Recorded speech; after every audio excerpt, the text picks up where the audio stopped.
सुन रहे हैं radio Aravalli 90.4 megahertz पर आपका अपना सामुदायिक रेडियो कार्यक्रम डिजिटल ज्ञान। मैं आरजे नेहा आप सभी का तहे दिल से स्वागत करती हूँ। यह कार्यक्रम स्मार्ट संस्था के सहयोग से रेडियो अरावली पर प्रसारित किया जा रहा है।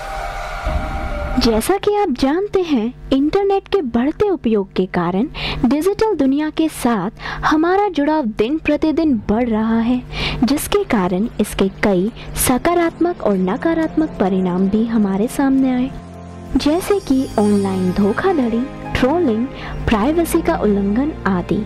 इसीलिए हम आपके लिए लेकर आए हैं डिजिटल साक्षरता से जुड़ा यह खास कार्यक्रम डिजिटल ज्ञान, जिसका मकसद है आपको डिजिटल दुनिया से जुड़ी महत्वपूर्ण जानकारी देने के साथ साथ डिजिटली सशक्त बनाना, ताकि आप डिजिटल प्लेटफॉर्म का सुरक्षित और सही इस्तेमाल करने से जुड़ी अहम बातें जानकर एक अच्छे डिजिटल नागरिक बन सकें।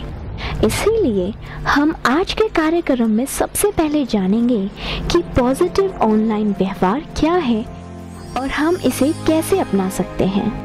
दोस्तों, आज हम सब कहीं ना कहीं डिजिटल दुनिया का हिस्सा हैं और यह हमारे लिए उतना ही ज़रूरी हो गया जितना कि वास्तविक जीवन, जहां पर हम सोशल मीडिया साइट जैसे फेसबुक, ट्विटर, इंस्टाग्राम या चैट ऐप्स जैसे कि व्हाट्सएप और बाकी ऑनलाइन गतिविधियों के ज़रिए एक दूसरे से जुड़े रहते हैं। पर क्या इस डिजिटल दुनिया में असली दुनिया की तरह अपनी पहचान और लोग हमारे बारे में क्या सोचेंगे इसका ख्याल रखते हैं?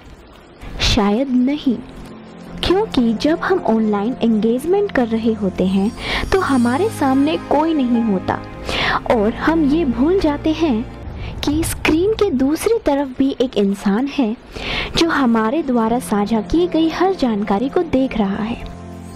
इसीलिए सकारात्मक ऑनलाइन व्यवहार के निम्नलिखित बातों को ध्यान में रखना चाहिए। सबसे पहले अपने दर्शकों को जानें।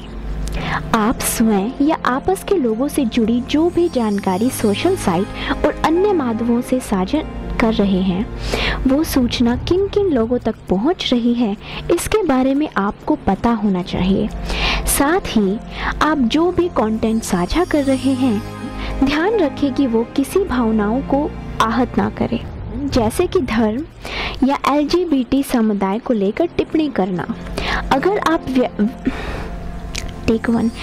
आप व्यावसायिक उद्देश्य से सोशल मीडिया प्लेटफॉर्म का इस्तेमाल कर रहे हैं, तो भी आपको पता होना चाहिए कि आपके लक्षित दर्शक कौन से हैं, उनकी भाषा और पृष्ठभूमि क्या है, जिससे आप उनके अनुसार जानकारी प्रस्तुत कर सकें और इस तरीके से प्रस्तुत करें कि आपके साथ जुड़े हुए लोगों पर सबसे ज़्यादा प्रभाव पड़े। अब बात आती है संवेदनशीलता की। आप जैसा व्यवहार स्वयं के साथ चाहते हैं, वैसा ही ऑनलाइन व्यवहार आपको दूसरों के साथ करना चाहिए, क्योंकि जब सोशल मीडिया प्लेटफॉर्म पर कोई अपनी बात रखता है तो उन बातों के अलग अलग मतलब हो सकते हैं।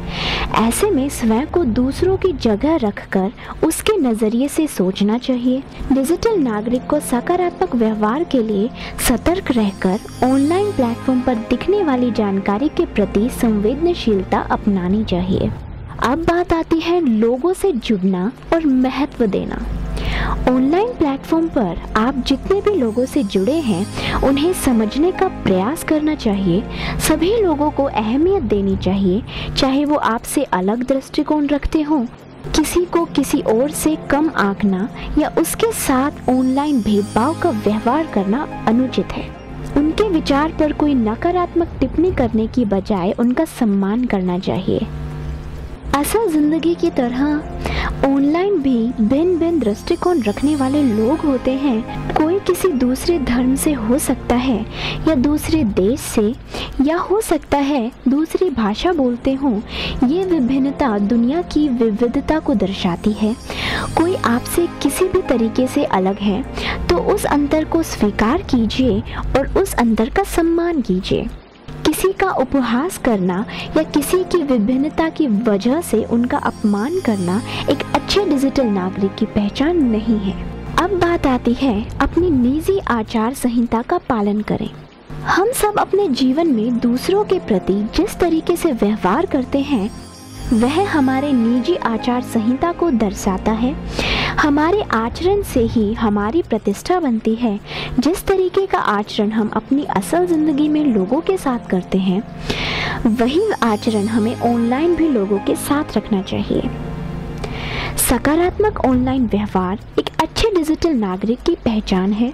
हमें कोशिश करनी चाहिए कि हमारा व्यवहार ऐसा हो कि डिजिटल स्पेस में हमसे जुड़े हुए सभी लोगों के लिए एक सकारात्मक अनुभव हो। अपने डिजिटल समुदाय को समझें, संवेदनशील तरीके से व्यवहार करें, लोगों से जुड़ें और सबको महत्व दें। लोगों के बीच के अंतर को स्वीकार कर उनका सम्मान करें और ऑनलाइन दुनिया में भी अपनी निजी आचार संहिता का पालन करें। दोस्तों, हमारी श्रृंखला में हमने अब तक डिजिटल स्पेस में कई पहलुओं पर चर्चा की। हालांकि इसमें सबसे महत्वपूर्ण बात पर भी चर्चा की जो कि खुद को सुरक्षित रखना है। और अब हम आपको बताएंगे डिजिटल सुरक्षा के विभिन्न पहलुओं के बारे में। डिजिटल सुरक्षा का तात्पर्य डिजिटल दुनिया में खुद को संरक्षित और सुरक्षित रखना है। डिजिटल सुरक्षा के विभिन्न पहलू हैं। इसमें से कुछ को हमारे द्वारा नियंत्रित किया जा सकता है जबकि अन्य हमारे हाथों से बाहर हैं।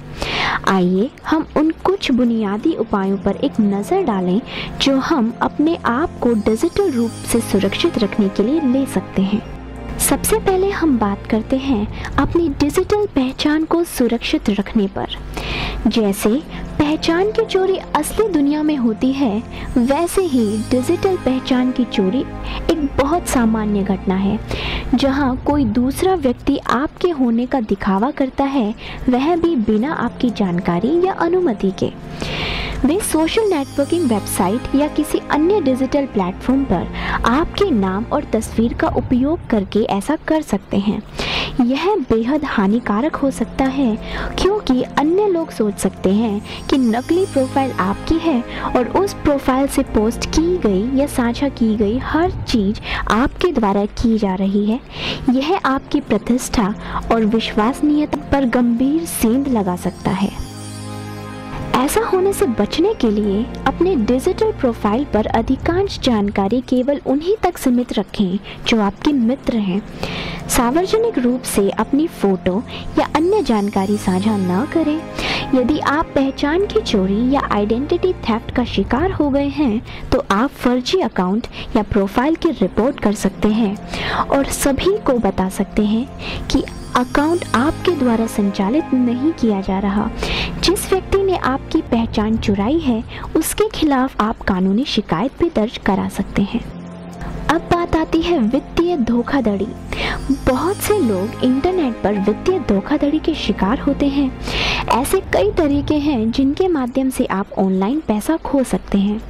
एक नियम जो आपको अधिकांश प्रकार के वित्तीय धोखाधड़ी से बचा सकता है वो ये है, अपने बैंक खाते का विवरण, अपना क्रेडिट या डेबिट कार्ड नंबर, अपना पिन, OTP या CVV नंबर किसी के साथ साझा ना करें। उन दावों से सावधान रहें जहां कोई आपको पुरस्कार, लॉटरी, पैसे की पेशकश कर रहा हो जिसके लिए आपने कभी साइन अप या नामांकन नहीं किया है। यदि आप डिजिटल वॉलेट या वित्तीय ऐप जैसे कि पेटीएम, गूगल पे, भीम, फ़ोन पे आदि का उपयोग करते हैं तो अपने ऐप का पिन किसी के साथ साझा ना करें। स्कैमर अक्सर पृष्ठभूमि की जानकारी देने या उन्हें उसकी आवश्यकता क्यों है इसके बारे में विस्तृत विवरण देने के बजाय आपके पैसे प्राप्त करने पर ध्यान केंद्रित करते हैं। वे पारदर्शी नहीं होते, अर्थात यदि आप उनसे प्रश्न पूछने की कोशिश करते हैं तो वे पूरी तरह से उनका जवाब नहीं देते हैं। वे अक्सर बहुत अच्छे प्रस्ताव देते हैं। बैंक अधिकारी, वित्तीय अधिकारी, विशेषज्ञ या साइबर सिक्योरिटी एक्सपर्ट होने का ढोंग करते हैं और आपसे पैसे मांगते हैं। ऐसे किसी भी दावे पर भरोसा ना करें। अब हम बात करते हैं मजबूत पासवर्ड पर। हमेशा सुनिश्चित करें कि किसी भी अकाउंट के लिए आपके पासवर्ड मजबूत हों। आपका नाम या अपने परिवार के सदस्यों का नाम या अपना मोबाइल नंबर अपने पासवर्ड के रूप में ना रखें, क्योंकि ये अनुमान लगाना बहुत ही आसान होता है। पासवर्ड के अन्य उदाहरणों से जो आसानी से समझौता किया जा सकता है उनमें शामिल है QWERTY 1 2 3 4 5 6 7, Let me in, I love you, password आदि।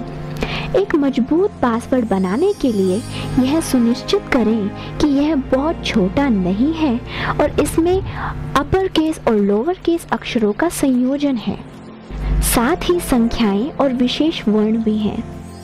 तो दोस्तों, अब बात आती है अकाउंट और पोस्ट सेटिंग की। सोशल नेटवर्किंग वेबसाइट पर कुछ भी पोस्ट करने से पहले अपने अकाउंट और पोस्ट सेटिंग को चेक कर लें।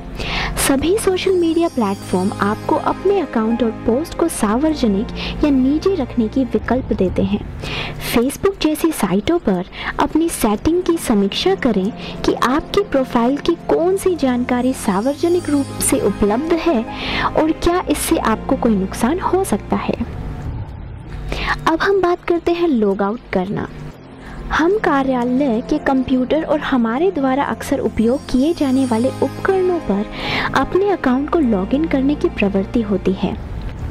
हमेशा यह सुनिश्चित करें कि आपने अपने द्वारा उपयोग किए गए किसी भी अकाउंट से लॉग आउट किया है, ताकि यह सुनिश्चित हो सके कि आपके अकाउंट को कोई और इस्तेमाल ना करे। आप अपने ईमेल और सोशल मीडिया अकाउंट के लिए लॉगिन अलर्ट भी सेट कर सकते हैं। यदि कोई व्यक्ति आपके अकाउंट में लॉगिन करता है तो अलर्ट आपको इसका अपडेट करेगा और आपको उस स्थान की भी जानकारी देगा जहां से व्यक्ति ने लॉगिन किया। श्रोताओं, कुकी और कैश को भी साफ करें। वेब ब्राउज़ द्वारा उपयोगकर्ता के उपकरण पर संग्रहित कुकी डेटा एक छोटा टुकड़ा होता है।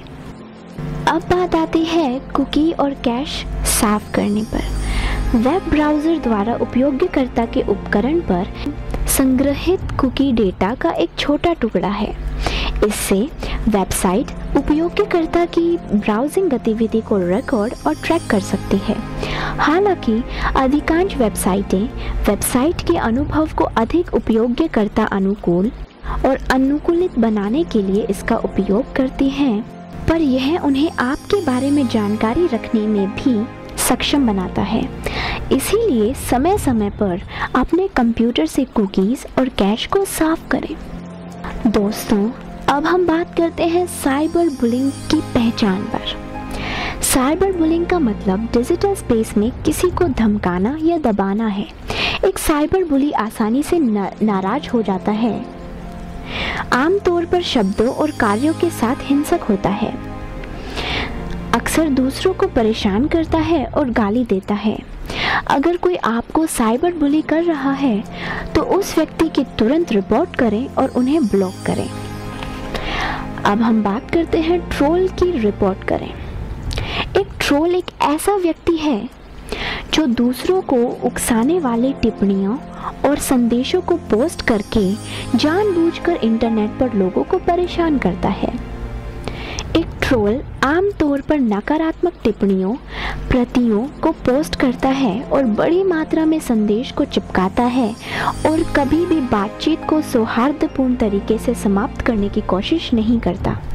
यदि कोई आपको ट्रोल कर रहा है तो उस व्यक्ति और उनके द्वारा पोस्ट की गई टिप्पणियों और संदेशों की रिपोर्ट करें। आप उन्हें ब्लॉक भी कर सकते हैं। दोस्तों, ये भी बहुत ज़रूरी है कि आप प्रीडेटर से भी सावधान रहें। प्रीडेटर वे व्यक्ति होते हैं जो इंटरनेट पर बातचीत के माध्यम से लोगों का यौन शोषण करने की कोशिश करते हैं। प्रीडेटर अक्सर खुद को बेचारा बनाकर लोगों को लुभाने की कोशिश करता है।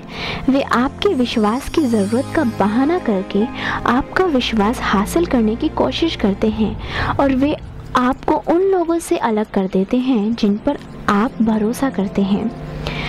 दोस्तों, खतरनाक वार्तालाप या स्थितियों से भी बचना बहुत ज़रूरी है। ऑनलाइन खतरनाक बातचीत या स्थितियों से बचने के लिए इन चीज़ों का पालन करें जो मैं आपको बताने जा रही हूँ। अजनबियों से दोस्ती ना करें, व्यक्तिगत विवरण को निजी रखें, असंवेदनशील लोगों के साथ संलग्न ना हो, असभ्य या संदिग्ध लोगों को ब्लॉक या अनफॉलो करें, खराब व्यवहार की रिपोर्ट करें। उपरोक्त डिजिटल दुनिया में खुद को सुरक्षित रखने के तरीके हैं। कुछ खास प्रथाएं हैं जिनसे आपको बचने की आवश्यकता है। साहित्य चोरी से बचें। साहित्य चोरी का तात्पर्य है किसी और की भाषा, विचार, अभिव्यक्ति या कार्य की नकल करना और उसे अपने कार्य के रूप में प्रस्तुत करना। यह एक अनैतिक प्रथा है और बेईमानी का रूप है। जिस व्यक्ति का आप काम चुरा रहे हैं वह आपके खिलाफ कानूनी कार्रवाई भी कर सकता है। फिर बात आती है कॉपीराइट का सम्मान करने की। कॉपीराइट वह सुरक्षा है जो किसी की बौद्धिक संपदा को किसी अन्य व्यक्ति द्वारा उनकी जानकारी या अनुमति के बिना कॉपी या उपयोग करने से रोकता है। हमारे पास अक्सर इंटरनेट पर देखी जाने वाली किसी भी चीज का उपयोग करने की प्रवृत्ति होती है बिना क्रेडिट दिए। निर्माता की अनुमति के बिना किसी भी फोटो, वीडियो, पाठ, रिपोर्ट, लेख या किसी भी अन्य सामग्री का उपयोग उनकी जानकारी और उन्हें क्रेडिट दिए बिना आपको एक कानूनी समस्या में डाल सकता है। तो दोस्तों, आज के एपिसोड में हमने उन विभिन्न तरीकों के बारे में बात की जिनके द्वारा हम डिजिटल दुनिया में अपनी सुरक्षा सुनिश्चित कर सकते हैं। डिजिटल नागरिक के रूप में कॉपीराइट का सम्मान करना और साहित्य चोरी से बचना महत्वपूर्ण है। अब साथियों, इन्हीं बातों के साथ अपनी आरजे साथी नेहा को दीजिए इजाज़त। अगर आपका कोई सवाल या फीडबैक हो तो कृपया हमें संपर्क करें 7056688904 पर या फिर 73997200 पर। आप हमें ईमेल भी कर सकते हैं radioravli@gmail.com पर, और आप हमें फेसबुक या ट्विटर पर भी फॉलो कर सकते हैं। धन्यवाद, नमस्कार। गाते रहो, गुनगुनाते रहो, 90.4 बजाते रहो।